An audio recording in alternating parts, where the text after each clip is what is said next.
So let's get one thing out of the way right off the bat. Moral panics are always going to be with us. Be it Satanism, television, the evils of rock and roll, older generations will always find a way to be scared of what's fresh, new, and a little bit intimidating. It comes as no surprise, then, that the moral panic surrounding video games once scared the pants off of parents, community members, and people who, generally speaking, didn't quite get what video games were or what their appeal was.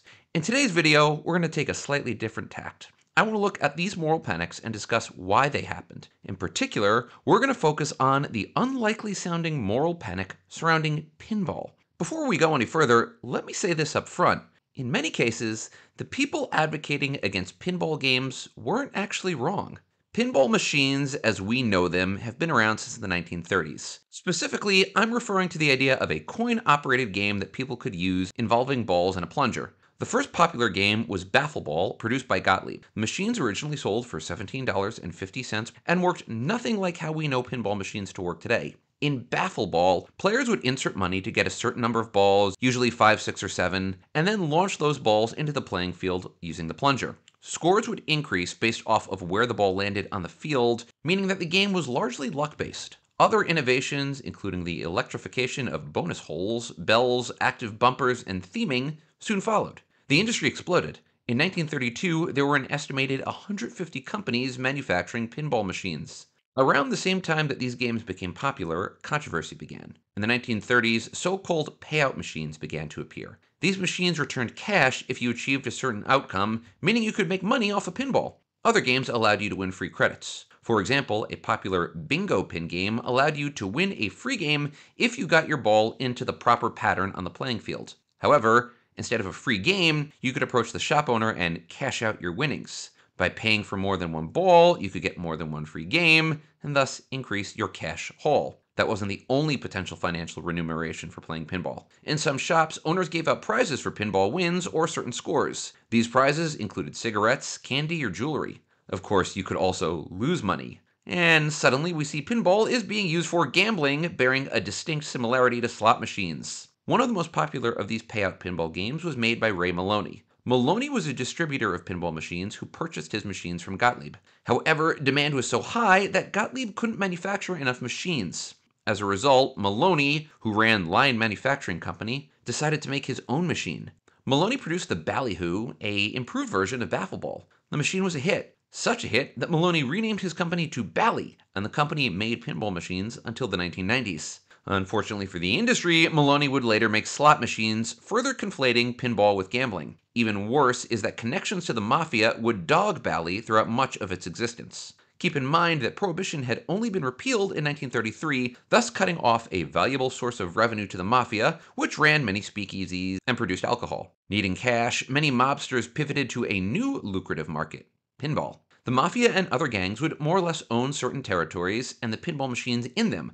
This is not an exaggeration, this is not fantasy, it really happened. In 1948, Miles McDonald, the district attorney of Kings County, New York, testified that the mob would set up protection rings around certain territories of pinball machines. As Russell Shorto discussed in his book Small Time, his family was involved in the mafia and operated pinball machines in Johnstown, Pennsylvania. This is another important point. This wasn't just a big city issue. Thus, the first government regulations and laws straight up banning pinball machines began. In March 1937, the Attorney General of Illinois, John Cassidy, outlawed pinball machines, calling them, quote, pernicious and dangerous to the public welfare. City officials, who enjoyed the tax revenue generated from the machines, fought back, but the Illinois Supreme Court found that pinball machines were gambling devices and upheld the ban.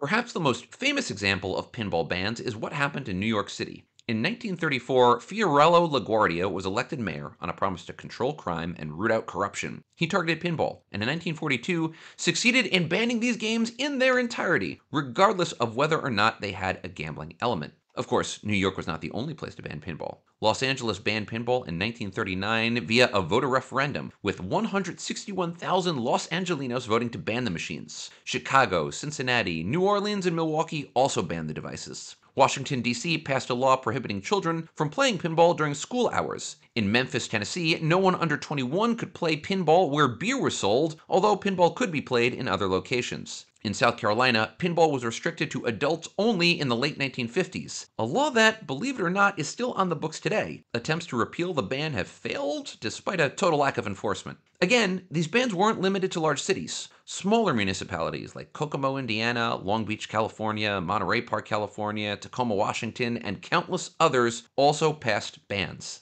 Some police departments went as far as to form pinball squads to enforce regulations and age restrictions on pinball. Indeed, upon passage of the ban in New York City, squads of police officers raided countless bars, bowling alleys, and drugstores, confiscating 2,000 pinball machines. Within 2 weeks of the ban's enactment, as many as 3,200 machines had been confiscated. Mayor LaGuardia, a man who deeply loved pictures, personally destroyed these machines and made sure to publish the photographs far and wide. The machines themselves were eventually dumped in the Long Island Sound. If history has taught us anything, it's that prohibition never really completely works. It just shifts venues. Pinball moved to underground venues that operated like illegal clubs. They were frequently seen in less than reputable places, such as pornographic shops and bars. Unfortunately, this only added to the reputation of pinball as an immoral activity. Many municipalities which didn't ban pinball machines chose to regulate and tax them. Some machines would be taxed by as much as 50%, limiting the profitability and proliferation of the game. For example, in Syracuse, New York, government officials said pinball was legal, provided that no one received anything for playing well, including a free game. That didn't stop attempts at further crackdowns. After an arrest at a local arcade, police judge Homer Walsh said, quote, "The pinball machine is big business in the city today. This court thinks it's high time that agencies, societies, and other people interested in juvenile delinquency make this question the object of their attention." Presumably he said this while chomping a cigar. Anyway, the city would spend much of the 40s and 50s arresting people who ran illegal pinball machines that offered payouts while still licensing legal ones. In 1949, there were 635 licensed pinball machines in the county, all of which generated license fees. In 1950, Congress got involved, passing the Johnson Act. This law made it a federal offense to ship any gambling equipment, including pinballs, from out of state into any state where it was illegal. This made it much more difficult to play any gambling machine in public, including pinballs. Around this time, pinball machines were also accused of a whole new evil, making your kids stupid and broke. The Torrance Herald of Torrance, California ran an article on the proposed ban in that city, with Torrance Council of Churches member Alan Moore telling council, quote, "If we allow pinball machines to operate here solely because they are profitable, then we should, by the same reasoning, allow houses of prostitution to operate in Torrance." Pinball was banned shortly thereafter. According to Better Homes and Gardens' October 1957 issue, parents needed to, quote, "act now to keep your child from being victimized." After all, according to the National Citizens Crime Commissioners, pinball machines were, quote, "a slot machines in disguise." The magazine accused pinball as fleecing children of their car fare, their lunch money, their allowances, and in some cases, even drives them to crime to obtain funds for their craze.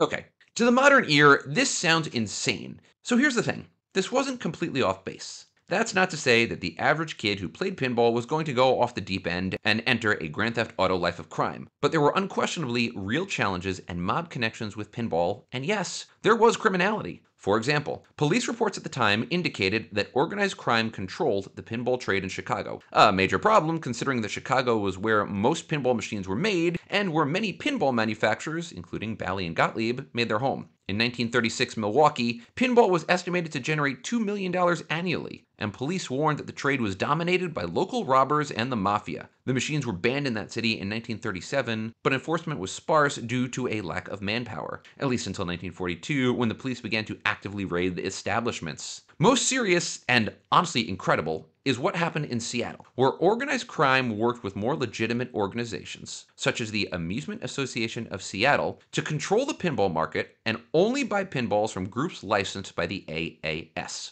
This resulted in an alternate syndicate of mafia-affiliated organizations, Colacruccio Brothers Amusement Incorporated, going to war with the AAS. How serious was this war? On October 11, 1957, an explosion caused by dynamite destroyed the Century Pinball Distributing Building, one of the largest homes of pinball machines and jukeboxes. Another bombing destroyed the Pioneer Card Company building in 1959, another home of such devices. 1 year after that, Fred Galino, who ran the Amusement Association of Seattle, narrowly escaped assassination when a bomb destroyed his car. This resulted in a literal FBI investigation. Oh, and that wasn't the end of the bombings. Gordon Newell, a candidate for mayor who called for a loosening of pinball restrictions, had his car bombed in 1960, and he attributed the bombing to, you guessed it, his comments about pinball. In July of the same year, the Michael Distributing Company, the largest distributor of pinballs in Washington state, had its building bombed. This stuff was insane. As late as 1971, the district attorney of the Orleans Parish of Louisiana, Jim Garrison, was indicted on taking bribes to protect illegal pinball in New Orleans. Garrison was tried and found not guilty. With all of this in mind, pinball had it tough. Fortunately, in time, both the laws and morals surrounding the world changed, as did the pinball machines themselves, which moved away from their gambling origins and more towards games of skill. A big driver of this change was the innovation of flippers, which happened in 1947. Flippers would allow players to keep the ball in play longer, aim, and use skill rather than luck to determine their success. The first pinball game with flippers was Humpty Dumpty, again produced by Gottlieb, and actually came with 3 pairs of flippers. Other flipper games would follow, and the creation of these games in many cases moved pinball away from gambling and more towards games of skill. In the 1960s, Gottlieb found a unique way around the prohibitions of free games, instead creating a add a ball feature. This feature allowed players to gain additional balls and prolong the game. There was no free game per se, and there was no way to exchange an additional ball for monetary value, so the change seemed to stick and allay gambling concerns. With technological changes came legal ones. For example, a 1962 change to the Johnson Act clarified that the act only applied to pinball machines that operated as gambling devices, meaning amusement-only pinball machines, ones that didn't offer payouts, were perfectly legal. In the 1974 case Cossack v. City of Los Angeles, the California Supreme Court found that pinball was a game of skill, not a game of chance. As such, the ban violated constitutional requirements for equal enforcement under the law. The Los Angeles ban was overturned, and pinball was legalized in LA. The decision to legalize pinball in New York was far, far more dramatic. In 1976, Irving Holtzman, the president of the New York Music and Amusement Association, appealed to New York City Council to end the ban. In April of that year, a hearing was held in City Council chambers in which testifiers reported that the game was one of skill, not chance. The key moment came when Roger Sharp, an editor of Gentleman's Quarterly and Pinball Enthusiast, testified about the skill needed to master the game. Pinball machines were brought in, and Sharp was asked to demonstrate his skill on the game Bank Shot. Sharp explained how the game worked and predicted that he could use the plunger to send the ball down one of the top lanes. He pulled back the plunger and did just that. Pinball machine repeal was passed by a 30-6 margin, and New York Mayor Abe Beame signed it into law. Of course, even that was not without its trouble. 3 months after the ban's repeal, Eleanor Guggenheimer, Commissioner of Consumer Affairs, said that the repeal was a flop and noted that the machines were now proliferating all over the city. How terrible. Other cities followed, albeit some much later. For example, Oakland, California didn't formally repeal its ban until 2014, and Kokomo, Indiana didn't repeal its ban until 2016. Chicago, too, found its ban archaic and re-legalized pinball in 1977. It didn't stop the attacks on pinball, though. Alderman Patrick Hewells called pinball establishments, quote, nests for gangs and drugs, and tried to limit those who could play pinball to adults only. This is a perfect place to stop, because here's the thing. Pinball had its moment as a moral crisis. Decades, really. But even after the business was legitimized, people still went after pinball and pinball locations. But, again, let me bring this back to a more important question.